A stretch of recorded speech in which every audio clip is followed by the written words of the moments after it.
อันบ็อกลำโพงซัมซุงรีวิวตัวจริงเลยเนาะลูกค้ามาซื้อหน้าร้านมาฟังเสียงตัวจริงเลยแล้วก็ตัวนี้มีแบตเตอรี่นำด้วยแบตเตอรี่นี่กุมฮอต18 ชั่วโมงเวลาเขาเปิดซิลเปิดธรรมดาแบบกลางๆเนาะอันเวลาเขาเร่งแหงจำแม็กเลยดิอายุการที่มีอากาศน้อยลงก็จะประมาณ15 14เนาะมันก็จะลดลงแต่ทางศูนย์การันตีให้เลยเนาะ18 ชั่วโมงอันนี้เป็นเครื่องแบรนด์แท้ของซัมซุงลูกค้าสามารถซื้อแบตเตอรี่เพิ่มเติมได้เนาะแบตตัวนี้ก็2,500,000 กีบเลยเอาไปพกพาได้เลยไปแคมปิ้งไปเปิดอยู่ป่าซื้อแบตไปอีก2 ก้อนเนาะเปิดได้2 มือเลยอ่ะลองทดสอบฟังเสียงเบิ้งตัวนี้เป็นตัวใหญ่สุดของซัมซุงละตัวนี้เป็นรุ่นพกพาเอาไปใส่ห้องเบิ้งหนังตัวนี้มันเก็บเม็ดเสียงได้ละเอียดกันเลยและความแรง240 วัตต์ตัวนี้เป็นแบรนด์แท้เลยนะสำหรับหน้าจอเป็นดอกไฟ LED ตัวนี้นะสามารถปรับแต่งให้เป็นรูปธงชาติแต่ละประเทศได้เลยแอปเวลามันเขาจะแต่งดอกไฟ LED ลองเสื่อมเพลงฟังอีกว่าได้ไหม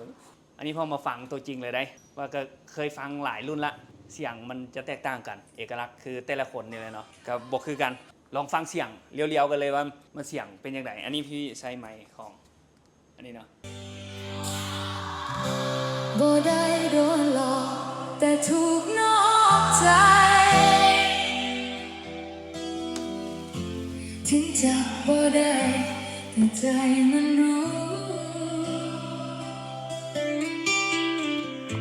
ไปแอบมีใครเป็นกิ๊กเป็นชู้ที่นอกประตูเอาแห้งฟังแห้งมวนแห้งฟังแห้งเพลินเด้อันนี้เนาะราคาโบแพงเด้อ